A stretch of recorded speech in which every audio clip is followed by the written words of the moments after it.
Alright, so I'll start off at the main screen. First thing I'll do is preheat the bed.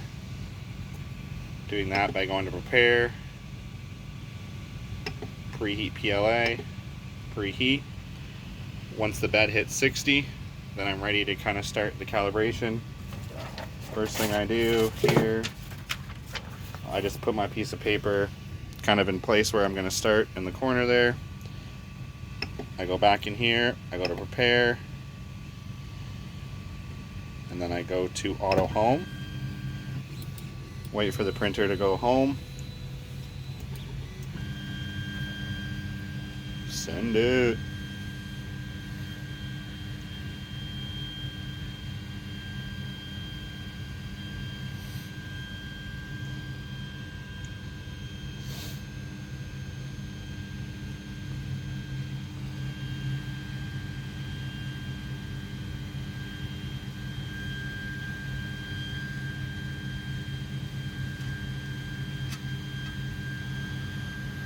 And then once it gets to the home spot, all the motors are going to be locked, so we need to unlock the motors to be able to kind of move the bed around.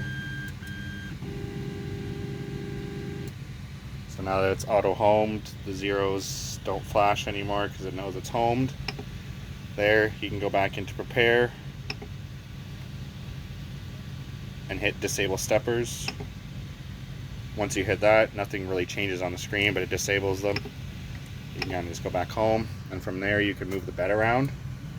The biggest thing I do when I move my bed around is I want to make sure this paper, you can see right now it's kind of caught on it, but it'll still move if I kind of force it.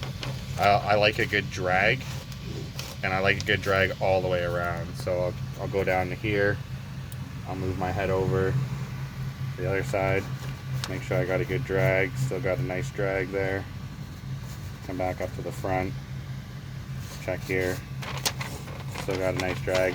I kind of like it where you can't manually kind of pull it, but if you put some pressure on the paper you can push through it. So some resistance, but not free flowing. And I'll check the whole bed, like I'll go through the middle, kind of all good. I'll keep adjusting my springs as I go. I'm not going to mess with my springs now because it's good. Once you're done, pull the paper out. So you can see on the paper itself, kind of hard for the camera to pick up, but the nozzle actually leaves indents in the paper. I find that to be the best way to level. And preheat before leveling.